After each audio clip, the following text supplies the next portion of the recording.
Queria que você abrisse sua Bíblia aí no livro de Jonas. Estou brincando, gente. 1 Coríntios. O pessoal até assustou.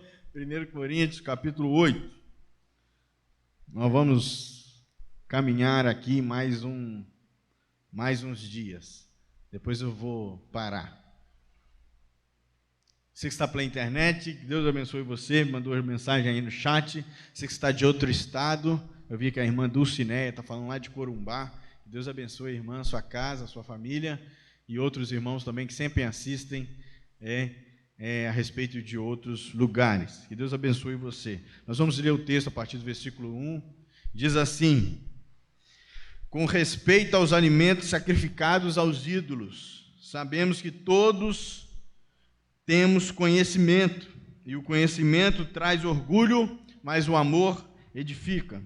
Quem pensa conhecer alguma coisa ainda não conhece como deveria. Portanto, mas quem ama a Deus, esse é conhecido por Deus. Portanto, em relação aos alimentos, aos ídolos, sabemos que o ídolo não significa nada no mundo e que só existe um Deus. Pois mesmo que haja os chamados deuses, quer no céu, quer na terra, como de fato muitos deuses e muitos senhores, para nós, porém, há um único Deus, o Pai, de quem vêm todas as coisas e para quem vivemos, e um só Senhor, Jesus Cristo, por meio de quem vieram todas as coisas e por meio de quem vivemos. Contudo, nem todos têm esse conhecimento. Alguns ainda habituados com seus ídolos, comem esses alimentos como se fosse um sacrifício idólatra. E como a consciência deles é fraca, ficam contaminados. A comida, porém, não nos torna aceitável diante de Deus. Não seremos piores se não comermos, nem melhores se comermos. Contudo, tenham cuidado para que o exercício da liberdade de vocês não se torne uma pedra de tropeço para os fracos. Pois se alguém tem consciência fraca, vir você tem este conhecimento de comer num templo ídolos, não será induzido a comer aquilo que também foi sacrificado aos ídolos? Assim, esse irmão fraco, por quem Cristo morreu, é destruído por causa do conhecimento que você tem. Quando você peca contra o seu irmão dessa maneira, ferindo a consciência fraca deles, peca contra Cristo. Portanto, se aquilo que eu como leva o meu irmão a pecar, nunca mais comerei carne, para não fazer o meu irmão tropeçar. Que Deus abençoe a sua palavra aos nossos corações. Amém? Gente, nós temos uma grande tarefa nessa manhã a respeito deste texto. Porque é um texto, e eu disse aqui quinta-feira, que a Bíblia, ela fala de coisas muitas vezes que está distante de nós. Que é isso, pastor? É verdade. O texto está escrito há 3.000 anos atrás, 2.000 anos, 1.800 anos atrás, 2.000 anos, e assim coisa vai. Mas as práticas que aconteciam aqui, principalmente nesse texto em si, são práticas que estão um pouco longe de nós, mas nem tanto. E é por isso que a Bíblia é tão fabulosa. A Bíblia fala sem falar de fato. A Bíblia explica sem explicar. E existe texto debaixo do texto. O texto está aqui, as frases nós lemos, mas além disso existe princípio bíblico para nós debaixo das linhas do texto. Além das palavras, a Bíblia é algo que vai além das letras, e essas letras que se juntam palavras, e essas palavras que se tornam frases, que essas frases vão tornar sentido para nós, mas existe texto bíblico debaixo disso tudo. E nós estamos diante de um texto que é uma realidade muito brusca em relação às nossas vidas, mas é uma realidade que faz total sentido para nós em princípios que se aplicam a nós. Se eu perguntasse aqui, quem come carne, talvez 98% dissesse que sim. Tem os 2% que não comem porque não querem comer mesmo, porque são veganos ou são vegetarianos, mas não é a realidade desse texto, porque o apóstolo está falando de um ambiente completamente idólatra. Eu já disse a vocês que a comunidade de Corinto é uma comunidade confusa, a cidade é uma cidade com muitos deuses. Eu não sei se os irmãos se lembram de Atos, no capítulo 17, se eu não me engano, quando Paulo chega a Atenas, e ele diz sobre a multidão de ídolos que existem em Atenas. Parece até que ele ande por uma cidade cheia de fantasma, porque nas portas tem ídolos, nas entradas tem ídolos, nas repartições públicas tem ídolos, nas praças tem ídolos, então tem imagens e altares por todo lado. E Paulo está vivenciando isso aqui também, porque o normal para o povo de Corinto, na cidade de Corinto, se diz respeito à idolatria. Eles estavam vivendo completamente em um ambiente de idolatria. O normal era idolatria. Quem estava fora disso eram os crentes que se converteram e agora vão viver sem a idolatria. Então pense você, no seu contexto, todo mundo tem imagem, todo mundo idolatra um monte de Deus, só você que não, porque você conheceu esse Jesus, um homem que nasceu e morreu uns anos atrás e você identificou que ele é Deus. A coisa não é tão simples como parece para nós nos dias de hoje. É uma religião nacional, todo mundo serve o quê? A que Deus? Não sei, são tantos. Deus da fertilidade, o Deus do amor, o Deus do sol, o Deus da lua, o Deus disso, o Deus daquilo, o Deus do trabalho. É muita coisa, tem uma variedade, um panteão enorme de Deus, onde as pessoas se entregam para isso, as pessoas vivem para isso, nas casas tem altares para isso, todo lugar que Paulo está falando para essa igreja tem isso. Nós já dissemos também sobre o templo de Afrodite, que um templo onde as pessoas iam para a prostituição, onde tinha as prostitutas do altar lá, e as pessoas iam ao encontro. Então o paganismo estava na cabeça desses crentes de Corinto, e agora eles precisam o quê? Se desvincular disso para viver uma nova vida. E isso não é tão simples quanto parece. E eles tinham algumas dúvidas que nós temos nos dias de hoje, e que para nós não faz muito sentido hoje, mas nós temos outras dúvidas. Você já parou para pensar assim, será que bebida é pecado? Você já pensou isso, não já? Será que tatuagem é pecado? Será que cortar cabelo assim, assado, é pecado?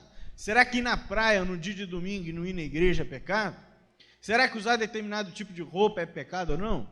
Esse tipo de discussão existe, não existe? Existe. Por quê? Porque tem sentido para o quê? Para as nossas vidas no dia de hoje. Será que isso é pecado? Será que aquilo? Só que naquele tempo tinha outras conversas como essa do nosso tempo. E as conversas daquele tempo, uma delas era: comer comida que foi sacrificado a um ídolo é pecado? Por quê? A coisa é o tipo de coisa desse tipo assim. Catiana me chamou para jantar na casa dela. Eu sou crente. A Catiana não. Aí a Catiana fez uma comida lá, fez um churrasco lá e consagrou aos ídolos dela. E aí? Você que vai, você come ou não come? Essa é a questão.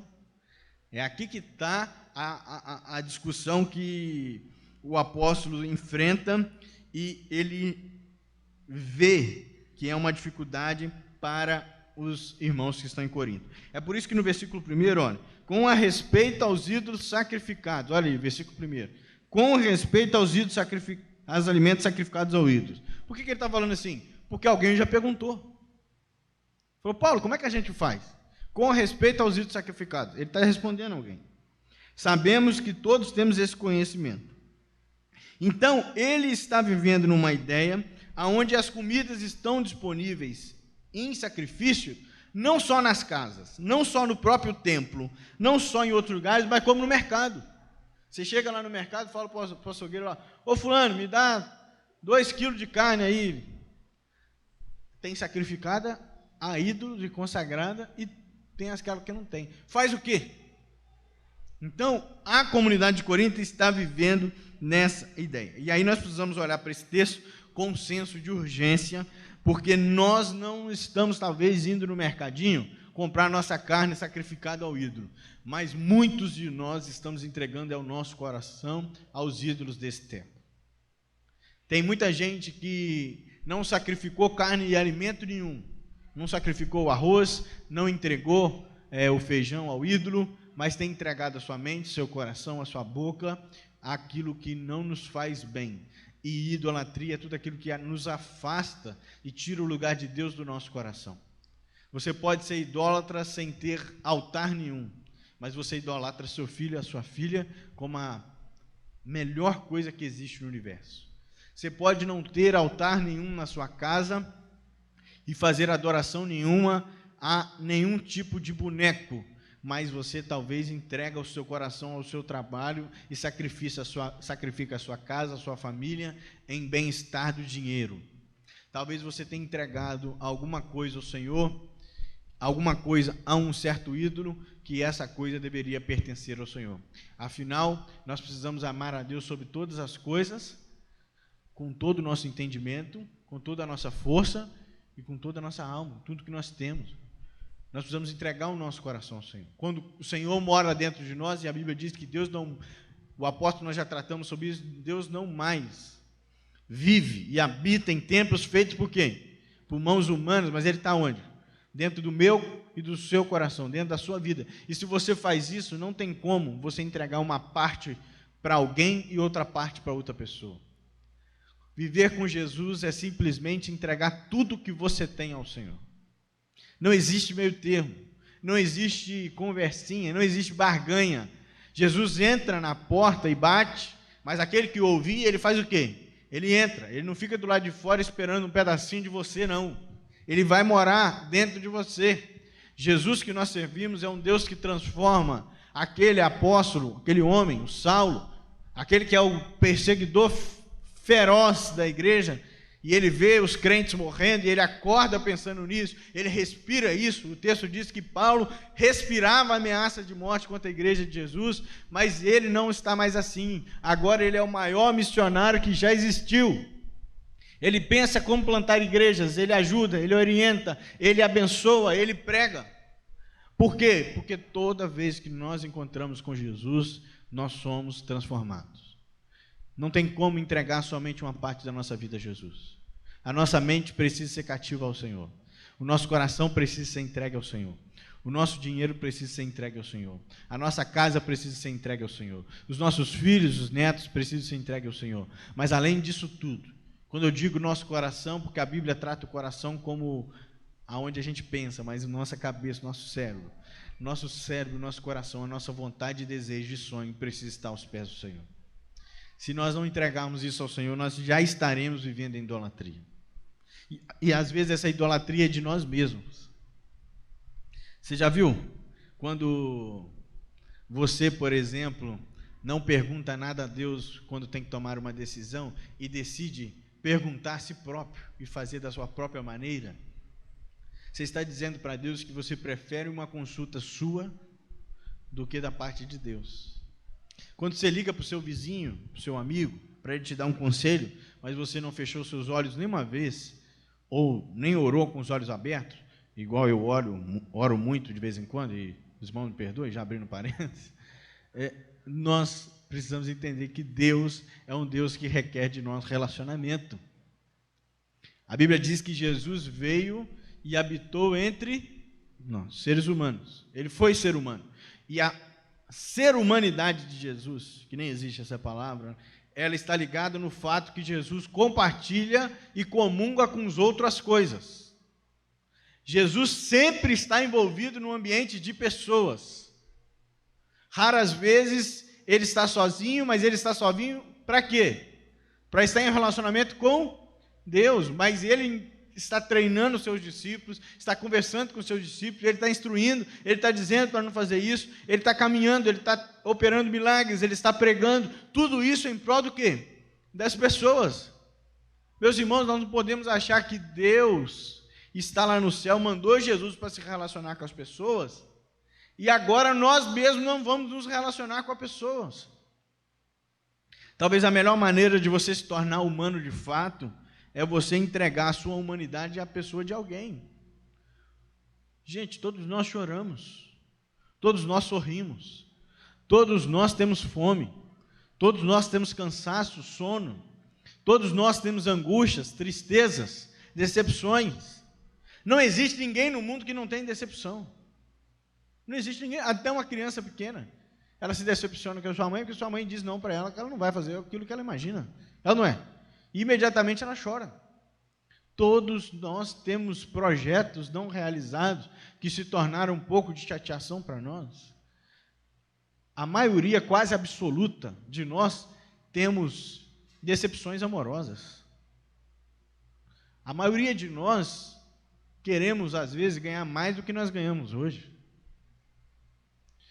Um sentimento de frustração, muitas das vezes, toma conta do nosso coração, mas nós precisamos pensar que se o nosso coração, a nossa mente, a nossa vida estiver entregue ao Senhor, e como diz o texto, quem ama a Deus é conhecido por Deus, está escrito no versículo 3, quem ama a Deus é conhecido por Deus, pode entender que aquele que Deus conhece, Deus cuida, Deus protege, Deus restaura e Deus renova. Você precisa crer que Deus é capaz de renovar aquilo que precisa ser renovado dentro de você. Se existe uma frustração dentro de você, você pode crer que Deus pode resolver por você. Se existe algo dentro de você que você precisa de uma orientação, Deus é capaz de resolver por você. Porque quem ama a Deus, este é conhecido de Deus. E se Deus conhece, meu irmão, o seu nome, seu sobrenome, seu CPF, sabe onde você mora, não pense em momento nenhum que você está abandonado, porque essa é uma verdade do diabo para a sua vida. Deus nos ama, Deus nos conhece, Deus sabe onde nos encontrar, e Deus é poderoso para fazer infinitamente mais daquilo que nós pensamos ou pedimos.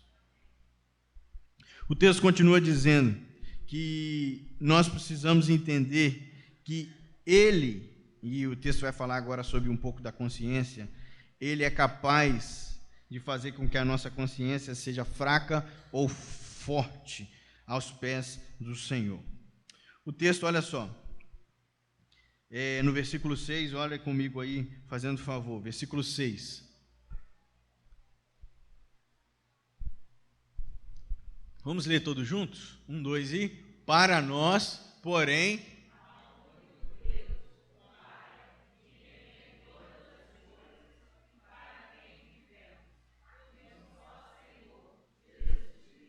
por meio de quem vivemos. Contudo, cadê? Vamos lá. Contudo, nem todos têm esse conhecimento. Alguns ainda estão habituados aos ídolos. Comem esse alimento como se fosse um sacrifício idólatra. E como a consciência deles é fraca, fica contaminada.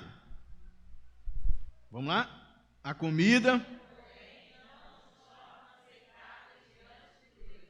Não seremos piores se não comermos, nem melhores se comermos. E Paulo está diante dessa discussão e ele está dizendo para nós sobre a consciência que isso tem. E ele diz que alguns ainda estão muito habituados, por causa do seu conhecimento, ou seja, da sua vida passada, de tudo que eles viveram, e eles estão o tempo todo vivendo em idolatria.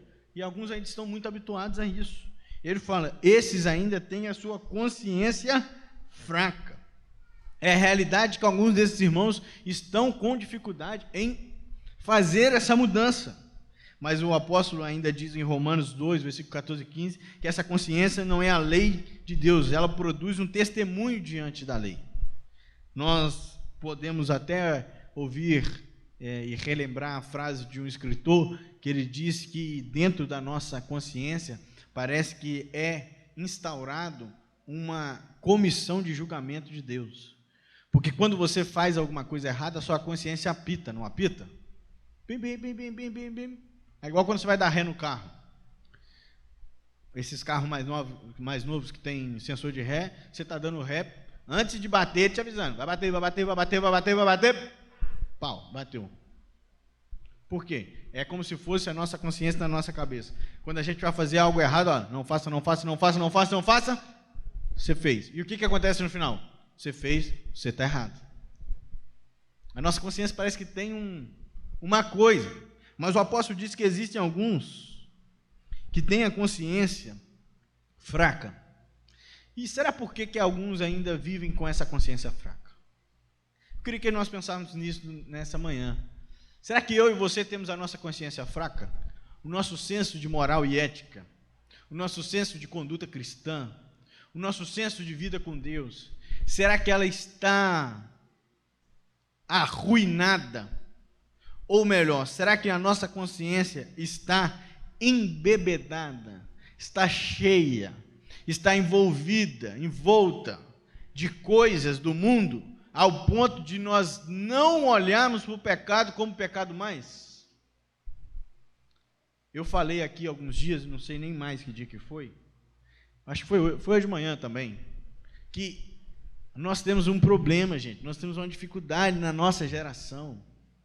Nós estamos escutando filósofos e políticos demais. Nós estamos escutando a mídia demais.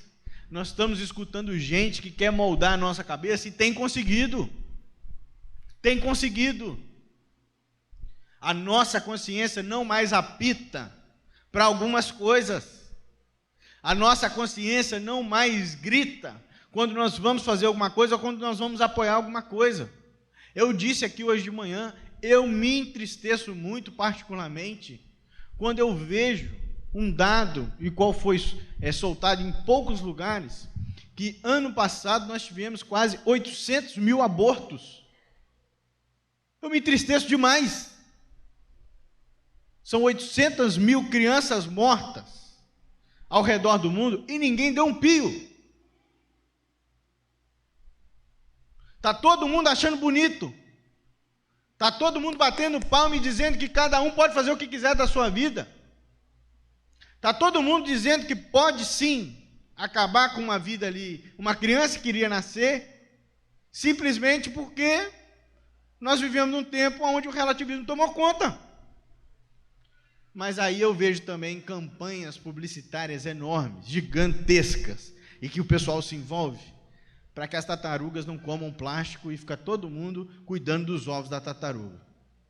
Tem problema cuidar do ovo da tartaruga? É isso que eu estou dizendo? Não, só estou dizendo que o ovo da tartaruga não é mais importante que 800 mil crianças mortas. Eu me entristeço demais saber que ainda existe no mundo crianças que morrem de fome e de diarreia todos os anos, porque não tem o mínimo de higiene, por causa do lugar e da pobreza. Criança comendo biscoito de barro. Mulheres que são violentadas, que são colocadas véus na sua cabeça e são obrigadas a ficarem acorrentadas dentro de casa,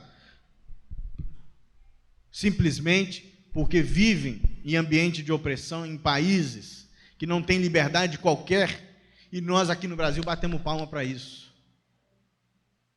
Eu não consigo entender como é que nós crentes, aonde Jesus disse que nós fomos feitos para a liberdade, nós somos feitos para a dignidade, Jesus nos chamou para a misericórdia, e nós aqui no Brasil apoiamos coisas desse tipo.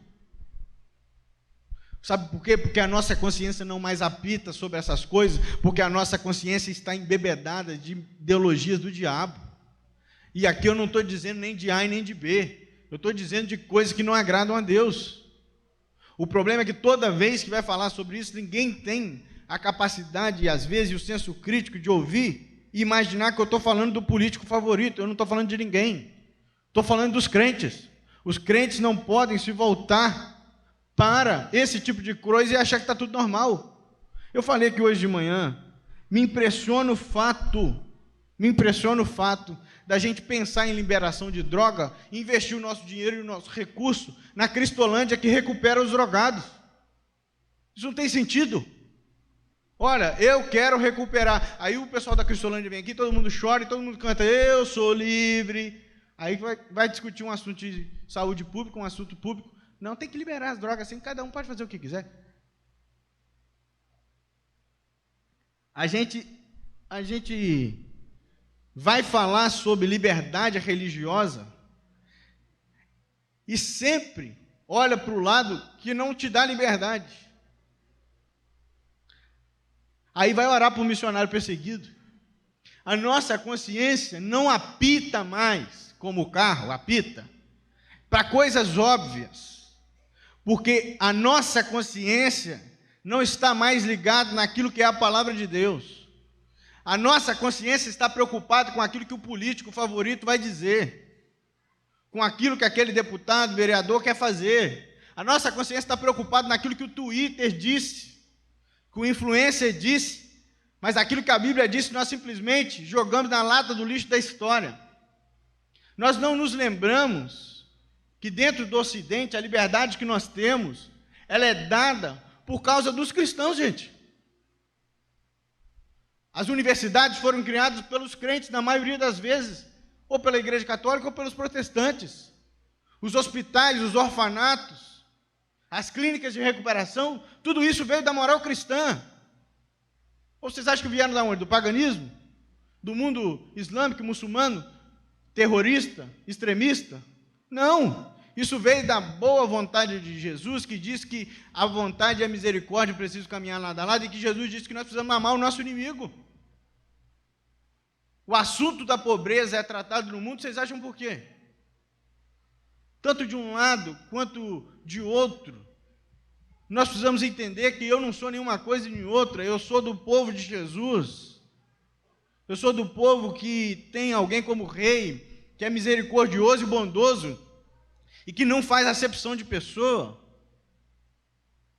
Nós precisamos, como igreja, nos levantar, não para ficar discutindo na internet, falar, brigar, não, é nos levantar como pessoa de dignidade e dizer, olha, senhora, isso eu não aceito, isso não vai, isso não pode, isso não tem como ser, sabe por quê? Porque nós precisamos entender, meus irmãos, que Deus tem um papel para a igreja, uma função, uma coisa. Muitos de nós estão sendo entregues aos ídolos, e os ídolos é desse tempo, ídolos que são cantores, ídolos que são influencers, youtubers, ídolos que são políticos favoritos e que a gente não abre mão, ídolos que a gente entrega toda a nossa confiança e espera que eles resolvam por nós um problema que é nosso. Essa semana eu coloquei no meu Instagram, rapidinho lá, que some, esse versículo que diz que, essa parte do versículo 4 que diz assim: portanto, em relação aos alimentos sacrificados, aos ídolos, sabemos que o ídolo não significa o quê? Nada no mundo. Que só existe um Deus. Nós vivemos num ambiente tão confuso, tão embebedado na nossa consciência, que a gente entrega a nossa mente e o nosso coração à ideia de que pode existir outros deuses. E o apóstolo trata sobre isso. Ele diz, olha, pois mesmo que haja os chamados o quê? Mesmo que existam esses deuses, quer no céu, quer na terra, para nós, porém, o quê? Há um único Deus. E esse é o Deus Pai, Pai, de quem vem todas as coisas. Ou seja, tudo que nós temos vem de quem? Vem de Deus. Não veio de outro lugar, não. Para quem nós vivemos para Ele. E que existe só um quê? Senhor. Quem é o Senhor? Jesus Cristo. O Senhor que nós servimos é quem? É Jesus Cristo. E por meio dele vieram todas as coisas e por meio de quem vivemos.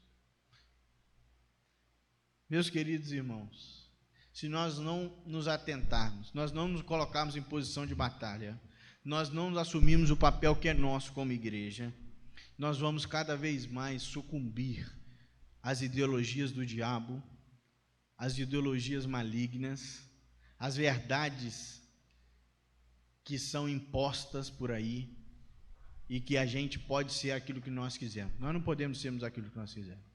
Eu preguei isso aqui semana passada. A verdadeira liberdade está em obedecer a Deus. A verdadeira liberdade está em obedecer. Parece complexo e até paradoxal, mas é exatamente isso. Nós precisamos entender que a liberdade que nós temos está em Cristo Jesus.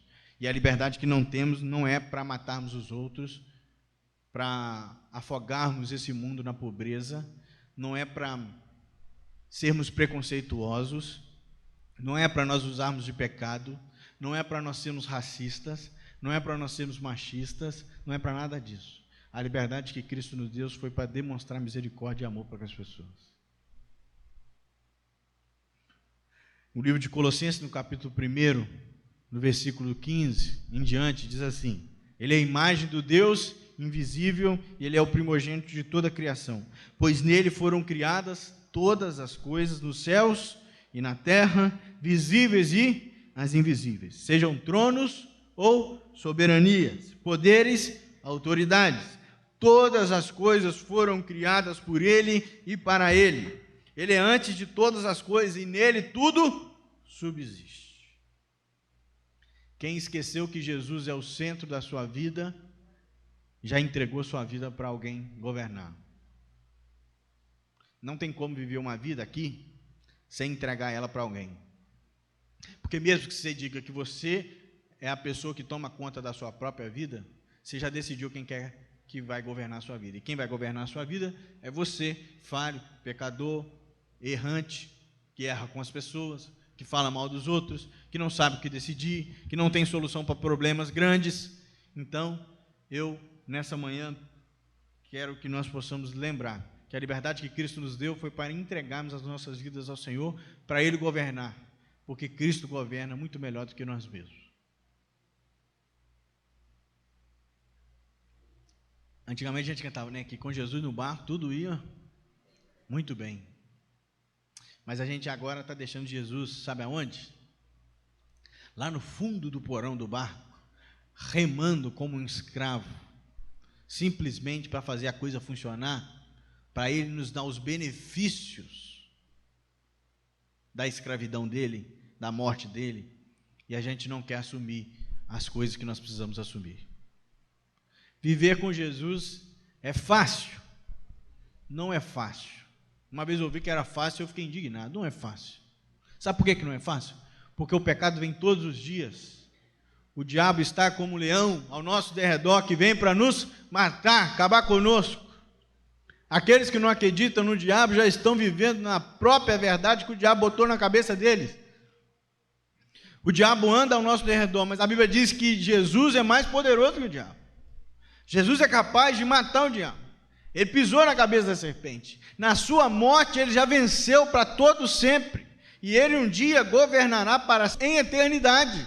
Mas nós precisamos entender que a chave do nosso coração precisa ser entregue ao Senhor. Isso, quando eu falo isso, parece que é muito vago, mas o nosso trabalho, a nossa família, a nossa casa, o nosso pensamento, tudo isso precisa ser entregue ao Senhor, porque se não for entregue ao Senhor, será entregue ao diabo. Meus irmãos, não tem meio termo. Como diz lá na minha terra, ou vai ou racha. Não tem para onde ir. Ou você é crente ou você não é. Eu vi até uma discussão que pode ilustrar bem isso. Um dia desse eu vi uma discussão a respeito de time de futebol e a pessoa falando que pode ter mais um time de futebol, mais de um time de futebol. Fiquei pensando, como é que pode um negócio desse? Como é que faz? A pessoa torce para duas coisas ao mesmo tempo. Na minha cabeça não tem muito sentido. Eu sou Flamengo. O Flamengo jogou lá na Alemanha. Você vai torcer para quem? Na Alemanha. Flamengo. Tem um campeonato da Alemanha. Você torce para quem? Não torço para ninguém. Meu time é o Flamengo. Torço para o Flamengo aqui no Campeonato Carioca. No Brasileirão é o Flamengo. E Jesus é muito maior do que time de futebol. A Bíblia diz que não tem como você servir a dois o quê? Senhores. Não existe uma casa dividida. Entrega aos ídolos do seu coração e a Jesus. O combate à idolatria que nós devemos fazer não é ficar, para gente de ser idólatra. Não, no combate da idolatria que nós temos que fazer é entregar a nossa vida ao Senhor de fato, e a nossa vida será exemplo de testemunho de como não ser um idólatra. Porque a Bíblia diz que quem vive com Jesus vive para a liberdade. A gente tem liberdade de ir e vir, a gente tem liberdade de voltar, a gente tem liberdade de ler a Bíblia, a gente tem liberdade de pregação. Nós não podemos abrir mão daquilo que Deus nos deu, que é a liberdade.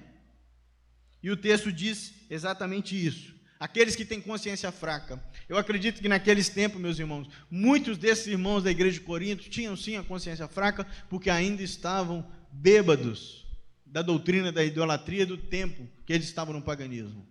Mas muitos de nós ainda hoje têm a consciência fraca porque nunca sequer pegaram nas suas Bíblias, nunca sequer oraram, nunca sequer fizeram nada. Simplesmente acreditam que estar no culto é o suficiente. E não é. Sabe por quê? Porque eu estou pregando um sermão desse aqui, estou suando, me preparei, estou falando alto, estou não sei o quê, mas terça-feira você não lembra o que eu falei. Terça-feira você vai lembrar assim, eu acho que o pastor falou sobre idolatria. Aí uns vão falar assim, foi não, menino, foi idolatria não, ele falou sobre liberdade. Aí o outro fala assim, não, ele falou um negócio de capeta lá, que a gente não pode seguir o capeta. Uma coisa fenomenal, esse negócio de pregação, é ou não é? Você lembra de uns pedaços, você não lembra de tudo. Tem coisa que eu mesmo não lembro que eu falei. Alguém fala assim, pastor, o senhor falou isso? Eu falei isso desse jeito? Misericórdia. A coisa é assim. Por isso que a nossa consciência precisa estar cheia de alimento. A Bíblia diz que ela é o nosso o quê? Nosso próprio alimento. Só que você quer se alimentar uma vez na semana, enquanto eu leio o texto bíblico para você daqui do tempo. Aí não tem como. Não tem como viver. Porque a maturidade cristã e a consciência forte, ela vem da consciência firmada e focada na palavra de Deus, no relacionamento com Deus. Entrar nos nossos quartos, fecharem a nossa porta, porque o Deus que está no céu vai nos ouvir. A igreja precisa levantar em oração, levantar em estudo da palavra, levantar em leitura da Bíblia, porque se Deus é por nós, ninguém pode ser contra nós. Nada pode deter. Todas as coisas cooperam para o bem daqueles que amam a Deus. Não é daqueles que amam o capeta, não. É a Deus. E o texto continua. A partir do versículo 9. Vamos ler todos juntos. Contudo, tenham cuidado que no exercício da liberdade de vocês não se torne uma pedra de tropeço para os fracos. Pois se alguém tem a consciência fraca, vir você, tem este conhecimento de comer num templo de ídolos, não será induzido a comer aquilo que foi sacrificado aos ídolos? Assim, esse irmão fraco por quem Cristo morreu e destruído por causa do conhecimento que vocês têm, quando você peca contra os seus irmãos dessa maneira, ferindo a consciência fraca deles, peca contra Cristo. Portanto, se aquilo que eu como leva o meu irmão a pecar, nunca mais comerei o quê? Carne, para não fazer o meu irmão tropeçar. O apóstolo Paulo está pregando tudo que nós vivemos, contra nós vivemos no dia de hoje. Por isso que ser cristão é viver uma loucura neste mundo, porque Deus escolheu os loucos para confundir os sábios. O apóstolo está dizendo que você não pode dizer que você governa a sua vida. Meu corpo, as minhas rédeas. Eu faço o que eu quiser de mim. É mesmo. Mas parece que você está... Não é contra mim, não. Porque a gente fala, o pessoal fica com raiva da gente, né? Eu que estou falando. Mas não, é quanto à Bíblia, ó. Se você fizer o seu irmão pecar, na consciência fraca deles, você não peca contra você mesmo, você peca contra Cristo. Esse é o bom senso cristão. Isso deveria governar as nossas vidas. Ô, meu irmão, se você for falar um palavrão, pastor, palavrão não é pecado não, vai ofender alguém? Alguém vai ficar escandalizado? Então, fecha a boca, lava com sabão e louvado seja Deus, para com isso. Até porque é feio, né? Já dei esse exemplo várias vezes, vou dar de novo. Se eu estiver sentado no bar ali, tomando um litrão de cachaça, sem camisa, com a camisa pendurada no pescoço, para piorar a situação, ficar mais esquisita ainda, com o cabelo arrepiado, com a barba para cima, você passava e falava, meu irmão, amanhã você passa lá que eu vou pregar lá na igreja, vai ser uma benção. Você vai falar assim, ou o pastor está maluco, ou o pastor está fingindo de doido, ou amanhã cedo nós vamos ter que instaurar uma assembleia de manhã para mandar ele embora. Por quê? Porque na sua cabeça está o quê? Alguma coisa está errada. Na sua cabeça, automaticamente você fala, o pastor não pode ser um bêbado, o pastor não pode estar lá no boteco bebendo, o pastor não pode fazer isso. Você espera do pastor o quê? O pastor esteja arrumado, com a camisa passada, que o pastor esteja pintado o cabelo hoje, o pastor tenha cortado a barba, que a minha está muito grande, que o pastor tenha feito isso, o pastor tenha feito aquilo. Só que nós demonstramos no pastor que tem que ser para todo mundo. E não estou dizendo que todo mundo tem que estar com a camisa passada, com a barba cortada, com o cabelo. Não estou dizendo isso. Eu só estou dizendo que eu não posso escandalizar o meu irmão. Só estou dizendo isso. Eu lembro que minha mãe foi muito didática quando eu era adolescente, e eu falei que eu queria colocar um brinco. Queria botar um brinco. Aí minha mãe falou assim, você pode botar, mas quem vai escolher o brinco sou eu. Eu falei, ué, mãe, como é que faz um negócio desse? Que isso? Ela, não, você pode ir lá, a gente vai lá na farmácia, você coloca o brinco, mas eu vou escolher o brinco que você vai usar. Eu falei, ué, mas como assim? Ela, ué, você fura, eu vou comprar o brinco que você vai usar. Eu falei, qual o brinco que eu vou usar? Uma argola desse tamanho, bem grande. Eu falei, ué, mãe, mas aí não tem jeito, eu não quero. Ela falou assim, você acha... Aí minha mãe já começa, você acha, você querendo ser pastor, com argola pendurada desse tamanho na igreja, é pecado? A minha mãe, capaz de nem ser pecado, mas um irmão vai olhar para você e falar assim, o pastor Igor, adolescente, está querendo ficar maluco, quer virar pastor com uma argola desse tamanho na orelha? É pecado, gente? Nem é pecado não, mas é uma coisa que muita gente se sente mal com o negócio. Ah, pastor, mas eu não estou nem aí para a consciência dos outros. Você não entendeu o texto, tem que ler de novo. Quando você peca contra o seu irmão dessa maneira, estou lendo o texto, você fere a consciência o quê? Fraca. Ah, pastor, mas ele tem consciência fraca, é o problema dele. Vou ler de novo. Ferindo a consciência fraca deles. Você peca contra Cristo. Não sou eu que estou dizendo, não, só estou lendo. Nós precisamos entender, gente, que tem coisa que a gente faz e escandaliza os outros, sim. Tem coisa que a gente tem lugar que a gente vai e escandaliza os outros. Tem coisa que a gente fala que as pessoas pensam, meu pai, que absurdo. O que é isso? Tem, por quê? Porque às vezes ele tem consciência mais fraca. Você que não, a pessoa entra na igreja, o outro fala assim, bom dia para você, aí você vira a cara, você andando, uma outra pessoa vê e fala assim, gente, o que é isso? Não quero ficar num lugar desse, não, pelo amor de Deus. Eu vim na igreja aqui, uma pessoa deu um bom dia para outra pessoa, não olhou na cara dela e foi embora, o que é isso? Ué, é assim que funcionam as coisas, sim. É assim que funcionam as coisas, sim. Não adianta pensar que não, porque tem gente que tem consciência mais fraca, e a gente não peca contra ela, peca contra Cristo. Porque o Cristo é o Cristo que olha para o mais fraco. O Cristo é o Cristo que estende a sua mão para aquele que precisa. A Bíblia diz que ele veio não para os sãos, mas para aqueles que estavam o quê? Doentes. Meus queridos irmãos, nós precisamos tomar cuidado com aquilo que nós falamos, aquilo que nós fazemos, com o jeito que nós tratamos os outros, com aquilo que nós vivemos, com aquilo que nós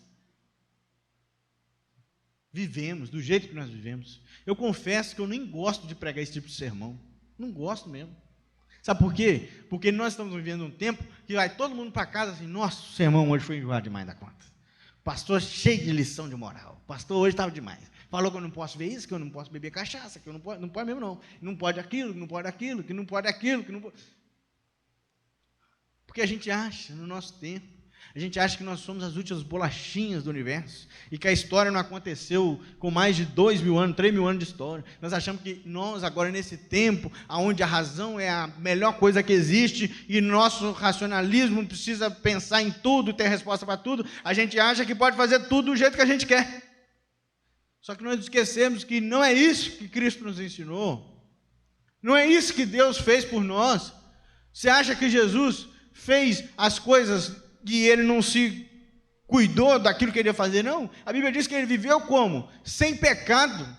Hoje, para ele viver sem pecado, ele viveu uma vida santa. Ele não viveu falando mal dos outros, fazendo intriga, brigando. Não. Ai, pastor, mas Jesus bebeu vinho. Bebeu mesmo. Bebeu vinho e não escandalizou ninguém, ele não pecou. E você não é Jesus, não, para você ficar... Ué. Estou falando uma coisa, uma outra coisa. Falando do escândalo, a coisa mais embaixo. A ética cristã apita na nossa cabeça e diz para a gente tomar cuidado, senão a gente se torna pedra de tropeço para o mais fraco. Meus queridos irmãos, para terminar, é muito triste ser pedra de tropeço na vida de alguém. Oh, que Deus tenha misericórdia da minha vida como pastor e da sua vida também.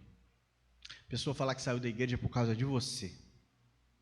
Você se afastou dos caminhos. Aí você fala assim, não, mas ela se afastou porque ela já estava afastada, porque ela quis. O texto diz que tem gente que tem consciência mais fraca. Aquele que é mais fraco, a gente não acaba de afundar ele, não. A gente dá a mão a ele para ele levantar, não é para baixo, não é para cima. Alguém virar e falar assim, olha, eu estou saindo da igreja porque o pastor Igor não me deu bom dia ali. Aí todo mundo pensa, mas é por causa de um bom dia, a pessoa só da igreja? Realmente é difícil, mas a gente tem que tomar cuidado. Eu falo e eu estou falando, estou pregando para mim mesmo. Porque aquilo que nós fazemos impacta na vida do outro. Sinceramente, eu não sei o tamanho do impacto que eu tenho na vida de vocês. Eu não sei. Eu não sei.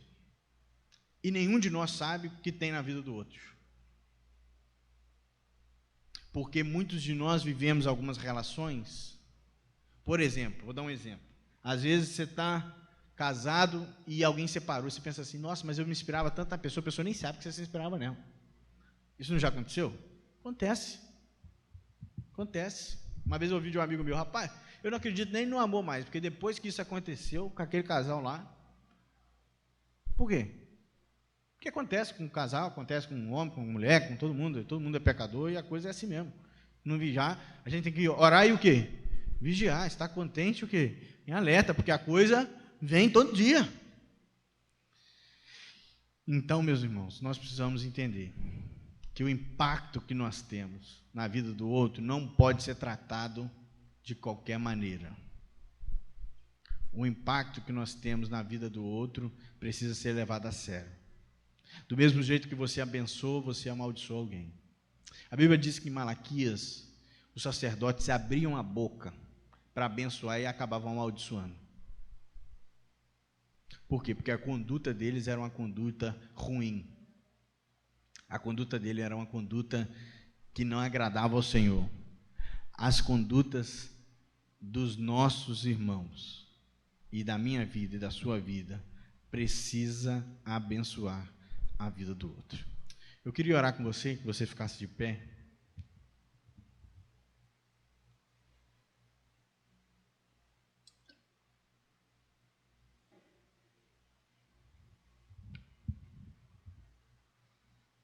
Nós vamos orar pedindo a Deus para que Deus nos abençoe, para que Deus nos guarde, para que Deus tenha misericórdia de nós.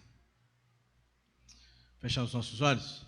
Senhor, muito obrigado, Senhor, porque a Tua palavra diz que a idolatria não pode fazer parte das nossas vidas, e nós entendemos que a idolatria é muito mais, ou vai muito além daquilo que nós imaginamos. Não nos deixa, Senhor, ser governados por nós mesmos. Não nos deixa ser governados pelos homens. Não nos deixa, Senhor, ser governado pelas pessoas. Não nos deixa, Senhor, ser governado pelas mãos humanas, mas que a minha vida e a vida dos meus irmãos, aqueles que estão pela internet, todos nós podemos ser governados pelo poder e pela misericórdia do Senhor nas nossas vidas. Tem misericórdia do nosso coração, tem misericórdia daquilo que nós fazemos, daquilo que nós falamos, tem misericórdia da nossa consciência, fortalece a nossa vida no Senhor, fortalece a nossa consciência na Tua palavra, e que tudo que nós formos fazer seja para honrar e para servir o Teu grande e poderoso nome. Tem misericórdia de nós, dos nossos pecados, das nossas falhas, e que nós possamos Te honrar em espírito e em verdade. É isso que nós Te pedimos, no nome de Jesus. Amém e amém.